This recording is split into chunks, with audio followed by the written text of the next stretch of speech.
Welcome to CBSE words.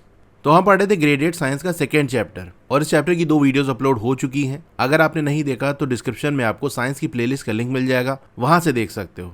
चलिए आज का टॉपिक अपना स्टार्ट करते हैं हम। 2.3 व्हाट आर माइक्रो ऑर्गेनिजम्स। अब ये माइक्रो ऑर्गेनिजम्स क्या होते हैं? ऑर्गेनिजम्स तो हमने देख लिया, कोई भी लिविंग बीइंग है उसको हम ऑर्गेनिज्म कहेंगे, चाहे वो प्लांट हो या एनिमल हो। ये माइक्रो ऑर्गेनिजम्स क्या है? कुछ लिविंग ऑर्गेनिज्म ऐसे होते हैं जो सिर्फ एक या कुछ ही सेल के बने होते हैं। ये इतने छोटे होते हैं कि इनको आप नेकेड आई से नहीं देख सकते। इनको हम माइक्रो ऑर्गेनिजम्स कहते हैं। कुछ माइक्रो ऑर्गेनिजम्स जैसे बैक्टीरिया, अमीबा, ये सिर्फ एक ही सेल के बने होते हैं। तो ऐसे ऑर्गेनिज्म जो सिर्फ एक ही सेल के बने होते हैं, यानी उनके अंदर एक ही सेल ही है, उनको हम यूनिसेलुलर कहते हैं। वहीं कुछ माइक्रो ऑर्गेनिजम्स जैसे फंजाई और एल्गी हो गए, ये बहुत सारे सेल से बने होते हैं, इसीलिए इनको हम मल्टी सेलुलर कहते हैं। तो बैक्टीरिया, अमीबा, फंजाई, एल्गी ये सारे ही माइक्रो ऑर्गेनिजम्स हैं। इनको नेकेड आई से हम नहीं देख सकते, लेकिन इनमें से कुछ यूनिसेलुलर और कुछ मल्टी सेलुलर होते हैं। ये हमारे आसपास हर जगह पाए जाते हैं, वाटर, सॉइल, एयर, यहाँ तक कि हमारी बॉडी के अंदर भी पाए जाते हैं ये माइक्रो ऑर्गेनिजम्स। अब आप सोच रहे होंगे इनके जो सेल है वो कैसे दिखते हैं? क्या वो प्लांट और एनिमल सेल की तरह दिखते हैं जैसा कि हम पढ़ ही चुके हैं, या फिर उनसे डिफरेंट होते हैं? अब किसी माइक्रो ऑर्गेनिज्म को सेल को ऑब्जर्व करने के लिए हमको माइक्रोस्कोप की जरूरत पड़ेगी, जो कि मैग्नीफाई करे उनके साइज को, यानी साइज को और बड़ा कर दे, और थोड़ा बहुत कुछ नहीं बल्कि काफी बड़ा कर दे, और वो हमको विजिबल कर दे। अच्छा, साइंटिस्ट ने क्रिएट किया है एक low cost foldable paper microscope, जिसको फोल्ड स्कोप कहा जाता है। तो पहली खास बात इसकी ये है कि सस्ता होता है। दूसरा, ये फोल्डेबल पेपर माइक्रोस्कोप है, यानी इसको फोल्ड करके जेब में रख के कहीं जा सकते हो।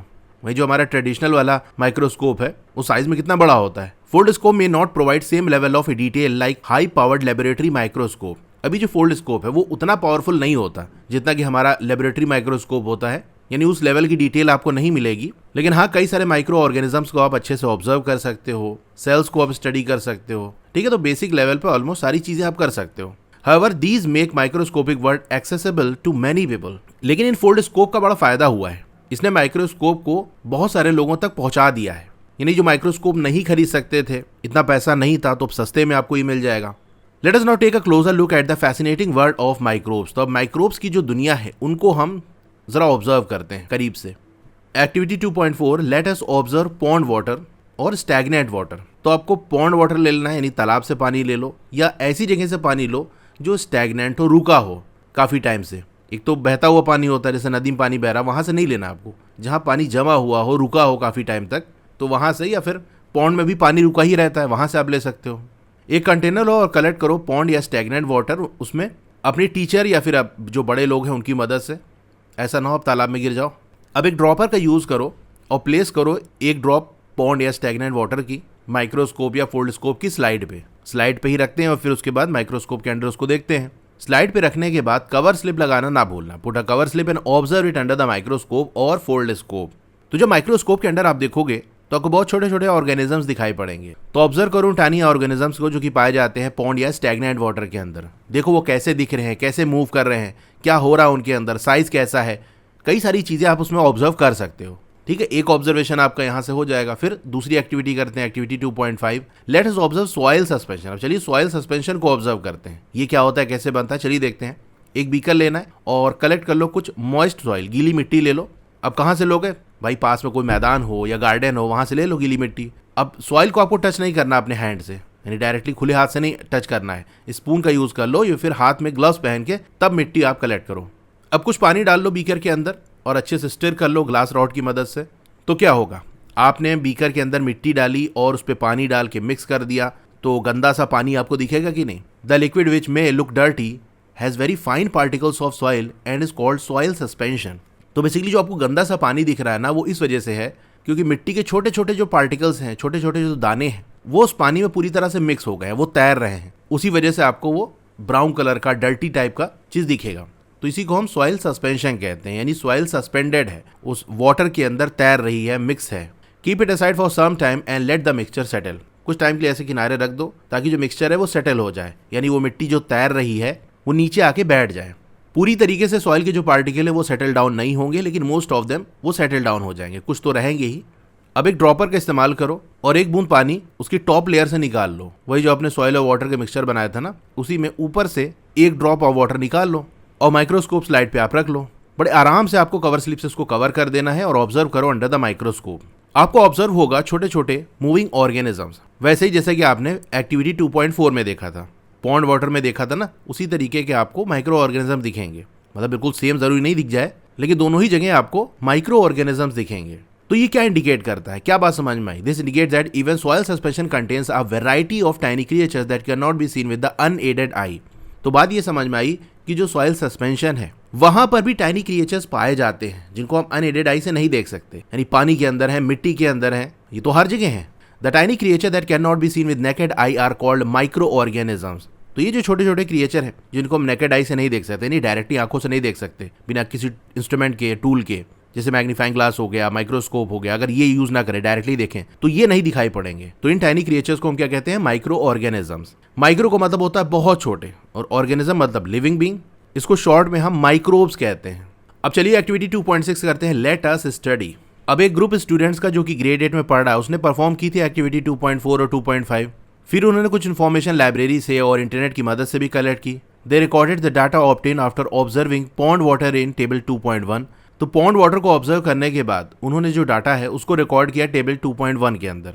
यानी उन्होंने माइक्रो ऑर्गेनिजम्स को देखा, फिर सोचा कि यार ये क्या है, इनके अंदर क्या फीचर्स हैं। तो उसके लिए लाइब्रेरी गए, वहाँ बुक्स को देखा, इंटरनेट का यूज़ किया कि पॉन्ड वाटर के अंदर कैसे माइक्रो ऑर्गेनिजम्स पाए जाते हैं, उनकी इमेज को देखा, फिर जो उन्होंने रियल में देखा था उससे मैच कराया कि अरे ये तो हमने देखा था, अच्छा इसका नाम ये है, इसके अंदर ये फीचर है, और जो कुछ भी उनको पता चला उन्होंने टेबल 2.1 में रिकॉर्ड कर लिया। And the data collected after observing soil suspension in table 2.2। इसी तरीके से 2.2 वाले टेबल के अंदर जो सॉइल सस्पेंशन से डाटा मिला था उसको वहां रिकॉर्ड कर लिया। They identified the micro organisms as protozoa, algae, fungi, bacteria. तो उन्होंने माइक्रो ऑर्गेनिजम्स को पहचान लिया बुक्स और इंटरनेट की मदद से कि हमने जो देखा उनमें से प्रोटोजोआ थे, एल्गी थे, फंजाई थे, बैक्टीरियाज थे। You can record if you find any of these categories of organisms. तो आप भी रिकॉर्ड कर सकते हो, ये ऐसा नहीं कि जो आपके बुक में बना बस वही आपको समझना है, आपने कुछ और चीजें देखी हों वो भी आप इंक्लूड कर सकते हो। Table 2.1 organisms present in pond water. तो पॉन्ड वाटर के अंदर कौन से ऑर्गेनिजम्स पाए जाते हैं, अब उसकी स्टडी हम कर लेते हैं। तो पहला आपका आता है अमीबा, ये एक तरह का प्रोटोजोआ है। अब एक बच्चा क्वेश्चन पूछ रहा था कि सर ये अमीबा कोई एनिमल है? देखो अभी तक जो आमतौर से आप लिविंग थिंग के बारे में जानते होगे उसमें आपको यही पता होगा कि कोई चीज़ या तो एनिमल होगी या तो प्लांट्स होगी। अभी एनिमल्स के अंदर ही ह्यूमंस भी आ जाते हैं, फिश, बर्ड, ये भी आ जाता है, कोई अलग से नहीं होता, ये एनिमल्स की ही कैटेगरी के अंदर आते हैं। देखो जो भी लिविंग ऑर्गेनिजम्स हैं उनको 5 कैटेगरीज के अंदर डिवाइड किया गया है, जिसमें से एक एनिमल वाली कैटेगरी आ गई जिसको हम एनिमल किंगडम कहते हैं। मैं सिंपल वे में बता रहा हूँ, एक एनिमल वाली कैटेगरी, एक प्लांट वाली कैटेगरी, इसके अलावा 3 और कैटेगरीज होती हैं लिविंग ऑर्गेनिजम्स की, जिनके बारे में हो सकता है आपने ना सुना हो या इनके कुछ टाइप्स के बारे में आप जानते हो। जैसे बैक्टीरिया का नाम आपने सुना होगा, मशरूम, यीस्ट, इसका नाम सुना होगा, लेकिन बेसिकली ये किस कैटेगरी में आते हैं ये हो सकता है आप ना जानते हो। कुछ लोग सोचते हैं जो मशरूम है वो एक तरह का प्लांट है, लेकिन ऐसा नहीं होता। तो plant, animal, Monera, Protista, fungi, ठीक है, ये टोटल 5 कैटेगरीज होती हैं। तो यहाँ पर ऐसे ऑर्गेनिजम्स की हम बात करेंगे जो कि ना प्लांट है ना एनिमल है, अलग कैटेगरी के अंदर ही आते हैं, ठीक है। तो हाँ, ये पहला वाला क्या था, अमीबा, जो कि एक प्रोटोजोआ है। ऐसे समझो जैसे मैंने कहा बर्ड, तो बर्ड कोई एक तरीके की तो है नहीं, क्रो, पिजन, पैरट, ये सभी बर्ड्स हैं। तो एक बड़ी कैटेगरी है प्रोटोजोआ, उसके अंदर फर्दर क्लासिफिकेशन किया जाता है और भी अलग अलग तरीके के ऑर्गेनिजम्स देखने को मिलते हैं। तो अमीबा एक तरीके का प्रोटोजोआ है, ये इस तरह से आपको देखने को मिलेगा। अब लास्ट वाले कॉलम के अंदर आपको रिमार्क्स दिया है, यानी इसके बारे में आपको कुछ बातें दी हैं, जैसे ये एक सिंगल सेल है, एक ही सेल है और किसी सेल से मिलकर नहीं बना, मूविंग है यानी ये मूव करता है, इसका शेप इररेगुलर है, बड़ा टेढ़ा मेढ़ा सा शेप है ना, देख सकते हो आप। फिर सेकंड वाला आ जाता है पैरामीशियम, ये भी एक तरह का प्रोटोजोआ है, ये इमेज इसकी आपको बनी हुई है, ये भी सिंगल सेल है, move from one place to another, ये एक जगह से दूसरी जगह जाता है। मूवमेंट जो होता है वो एक स्पेशलाइज्ड स्ट्रक्चर की मदद से होता है। थोड़ा सा मैं आपको इसको ड्रॉ करके दिखा देता हूँ, इसके अंदर का नहीं बना रहा हूँ, बस सिंप्लीफाइड डायग्राम बना रहा हूँ। इसमें असल में होता ही है, इसकी जो बाउंड्री है, इसकी जो बाहर की सरफेस है, वहाँ पर ऐसे छोटे छोटे हेयर्स होते हैं, बहुत ढेर सारे। यहाँ डायग्राम में भी आप देख पा रहे होगे, उतना अच्छे से नहीं, अब छोटे छोटे से बाल बाहर निकले हुए हैं। इन्हीं हेयर्स की मदद से ये मूवमेंट करता है, ठीक है। तो जिस स्पेशलाइज्ड स्ट्रक्चर की बात कर रहा है यहाँ पर वो यही है, इसके हेयर्स। फिर तीसरा आता है एल्गी, ये इस तरह से आपको देखने को मिलेगा, ये भी सिंगल सेल है, यानी ये पूरा ऑर्गेनिज्म एक ही सेल है, ये फर्दर छोटे छोटे सेल से मिलकर नहीं बना है। ये आपको ग्रीन कलर का दिखाई देगा because of the presence of green pigment, green pigment की वजह से, यानी हरे रंग की एक चीज उसके अंदर प्रेजेंट होती है उसी की वजह से, और वो ग्रीन पिगमेंट क्लोरोफिल होता है। Movement take place with the help of specialised structures. अब इनका जो मूवमेंट है वो भी स्पेशलाइज्ड स्ट्रक्चर की वजह से होता है। वो स्ट्रक्चर कौन सा है, ये आप देख पा रहे हो, ये ऐसे और इधर की तरफ निकला हुआ है, मूंछ जैसा आपको दिखेगा। हाँ, इसकी मूछें नहीं है, एग्जाम में मूछें ना लिख देना कि एल्गी की मूछ होती है। इसको फ्लैजिला कहते हैं। ये विप लाइक स्ट्रक्चर होता है, जैसे कोड़ा होता है ना, उस जैसा होता है। खैर इतनी डिटेल आपको याद नहीं रखनी, बस इतना ध्यान रखो कि ये जो इसके फ्लैजिला है इसी की मदद से ये मूवमेंट करता है। इसको आपने देखा होगा लेकिन अलग अलग ना दिखे होंगे, ढेर सारे ये फैले होते हैं तो एक यूनिट की तरह आपको दिखाई दिए होंगे। अक्सर जैसे कहीं पर पानी जमा रहता है, बहुत देर तक रुका रहता है, तो आप देखते हो उसे ग्रीन कलर की लेयर जम जाती है। हमारे नानी के यहाँ भी एक ऐसा पॉन्ड था, तालाब था, जिसमें इस तरीके से ग्रीन कलर की लेयर जम गई थी। तो बचपन में हम लोग सोचते थे क्या है ये चीज़, तो फिर जब पढ़ा इसके बारे में तो जाना कि अरे ये तो एल्गी है। बहुत ढेर सारे एल्गी यहाँ पर फैले हुए हैं बिल्कुल अगल बगल, इसीलिए पूरा एक लेयर टाइप का बन रहा है। ये देखो अमीबा की ये रियल इमेज है, बड़ा टेढ़ा मेढ़ा सा शेप है ना इसका। इसी तरह यहाँ देख सकते हो ये पैरामीशियम है, ये इसका ऐसा शेप है। बहुत छोटे छोटे से हेयर्स आपको हल्के हल्के बाहर से दिख रहे होंगे, तो यही इसकी मदद करते हैं मूवमेंट्स में। अब बात कर लेते हैं उन ऑर्गेनिजम्स की जो कि प्रेजेंट होते हैं सॉइल सस्पेंशन के अंदर। तो पहला वाला आपका आता है ब्रेड मोल्ड। ये एक तरह का फंजाई है। तो ये जो आपको लिखा है ना, इसके कई सारे प्रोनाउंसिएशन है। कॉमनली इसको फंजाई कहा जाता है, बचपन से हम लोग यही पढ़ के आए हैं। बाकी इसको फंगी और फंगाई भी कहा जाता है, जो सही लगे वो प्रोनाउंस कर लो, मैं तो फंजाई कहता हूँ। तो ये इस तरीके से कुछ आपको देखने को मिलेगा। अब आप कहोगे ये ब्रेड क्यों नाम लिखा हुआ है, क्या ब्रेड में पाए जाते हैं? हाँ बिल्कुल, जैसे बारिश का मौसम हो और ब्रेड ऐसे खुले में रखी हो, या वैसे ही किसी नॉर्मल डे में ही अगर ब्रेड खुले में रखी हो और उस पर थोड़ा सा पानी वगैरह गिर जाए तो कुछ दिन बाद आप देखोगे उस पर ग्रे कलर के धब्बे बन जाएंगे। ये इस तरीके से आपको धब्बे देखने को मिलेंगे। कुछ दिन और बीतेगा तो यहाँ से कोई चीज़ ग्रो होते हुए हेयर जैसी देखने को मिलेगी। इसको एकदम जूम करके आप देखोगे या अंडर द माइक्रोस्कोप तो आपको इस तरीके से कुछ दिखाई पड़ेगा कि कुछ बाल बाल जैसी जो चीज़ है वो ग्रो हो रही है, जिसके एंड में ये ब्लैक कलर से आप देख रहे हो बॉल जैसी कोई चीज़ है, ये है। तो ये चीज़ आपको ऑब्जर्व होगी। तो क्योंकि ये ब्रेड में ग्रो होता है आमतौर से, इसीलिए इसका नाम ब्रेड मोल्ड रख दिया गया है।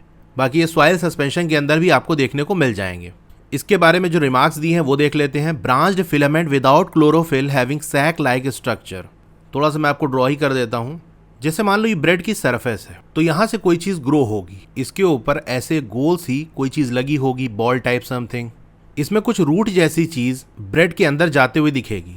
मतलब जैसे प्लांट निकलता है ना, उसकी रूट नीचे रहती है ज़मीन के अंदर, बाकी शूट्स वाला जो हिस्सा है वो ऊपर की तरफ होता है, ठीक उसी तरह से देखने को मिलेगा। अच्छा, ये रूट नहीं है इसकी, इसको रिजॉइड्स कहते हैं क्योंकि ये कोई प्लांट नहीं है, लेकिन सिमिलैरिटीज आपको देखने को मिल रही है। जैसे प्लांट जो है वो अपनी जड़ पकड़ लेता है ज़मीन में, उसी तरीके से ब्रेड में ये अपनी जड़ की तरह से पकड़ लिया है।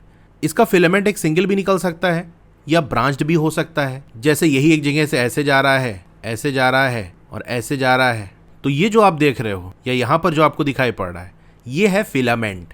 तो सिंगल भी हो सकते हैं, ब्रांच वाइज भी हो सकते हैं। जैसे कि आपको देखो यहाँ भी ब्रांच वाइज दिया हुआ है, एक ही जगह से इधर इधर इधर निकल रहे हैं, तो ब्रांच्ड फिलामेंट होते हैं। इनमें क्लोरोफिल नहीं होता। भाई सिंपल सी बात है, इसको याद कैसे करोगे? एक तो रट्टा मार लिया, ये ब्रेड पे ग्रो हो रहे हैं ना, मतलब ब्रेड से न्यूट्रिएंट लेंगे। अगर इनके अंदर क्लोरोफिल होता तो किसी की जरूरत ही नहीं पड़ती, अपना फूड खुद ही बना लेते, जैसे प्लांट बनाते हैं। तो कहीं भी किनारे मिट्टी वगैरह में ग्रो होते आराम से। ब्रेड पे ग्रो हो रहे हैं, इसका मतलब अपने से फूड ना बना पाएंगे, कहीं से लेना पड़ेगा। तो ब्रेड से ही न्यूट्रिएंट लेके ये ग्रो होते हैं, ठीक है। तो क्लोरोफिल इनके अंदर नहीं होता। Having sac like structure, sac कहते हैं पाउच या कोई बैग टाइप का स्ट्रक्चर देखने को मिलेगा। तो ये ऊपर आप जो देख रहे हो बॉल जैसा, यही है सैक लाइक स्ट्रक्चर। इसके अंदर इनकी बीज होती है। जब ये बर्स्ट करता है तो बहुत ढेर सारी बीज छोटी छोटी ऐसे हवा में फैल जाती है। तो ये ऑलमोस्ट हर जगह प्रेजेंट रहते हैं, हवा इनको इधर उधर लेती जाती रहती है। यानी आप सोच रहे होगे ना ब्रेड पे कैसे आ गई ये, कहाँ थे ये? तो वहीं आसपास प्रेजेंट रहते हैं, बस मौके की तलाश में रहते हैं। कहीं खाने पीने की चीज़ दिखी और पानी दिखा और हल्का गर्म मौसम मिला, बस इससे बढ़िया इनके लिए कुछ नहीं हो सकता। जो गीली चीज़ होगी उस पर बैठ जाएंगे, अगर वो खाने वाली चीज़ होगी तो वहाँ पर ये अच्छे से ग्रो हो जाएंगे, ठीक है। तो ब्रेड मोल्ड आप समझ गए, ये क्या है? एक तरह का फंजाई है। जो भी चीज़ें यहाँ पर एनसीईआरटी में लिखी है वो मोस्ट इंपॉर्टेंट है, उतना ही कम से कम आपको याद रखना है। बाकी जो चीज़ें और बता रहा हूँ वो आपको समझने के लिए बता रहा हूँ। क्या इसके अंदर ये सीड है, ऐसे फैल जाती है, ये सारी चीज़ें इसलिए ताकि उस चीज़ के बारे में आपको अच्छे से कंप्लीट आइडिया हो। फिर सेकंड वाला आता है, ये भी एक तरह का मोल्ड है, इसको हम फंजाई कहते हैं। अच्छा, आप पूछ सकते हो ये सारी मोल्ड क्या है, ये तो बता ही नहीं रहे। तो ये एक तरह का फंजाई है, ठीक है। फंजाई में भी बहुत सी कैटेगरी होती है। एक हमने ब्रेड मोल्ड देखा, ये एक दूसरे तरीके का मोल्ड है। अच्छा, इसका नाम मेंशन नहीं है लेकिन देखने से लग रहा है, हाँ ये वही है, पेनिसिलियम है ये ओल्ड एनसीईआरटी बुक के अंदर दिया था इसका डायग्राम। तो इसका नाम मेंशन नहीं है तो ठीक है, याद ना रखना। बाकी मैं बता दे रहा हूँ, ये पेनिसिलियम है। Branch filament without chlorophyll having brush like structure, तो ये भी ब्रांच फिलामेंट है। इसमें भी देखो यहाँ से ऐसे आके इधर ब्रांच चली गई, इधर ब्रांच चली गई, ठीक है, दो हिस्से में फर्दर डिवाइड हो गया कि नहीं। और ऊपर आप देख सकते हो जैसे ब्रश होता है ना, वैसे नहीं दिख रहा आपको, तो ब्रांच फिलामेंट होता है, इसमें क्लोरोफिल नहीं होता, यानी इनको भी कहीं बाहर से फूड चाहिए, और ये ब्रश लाइक स्ट्रक्चर होता है। फिर थर्ड वाला आपका आता है एल्गी।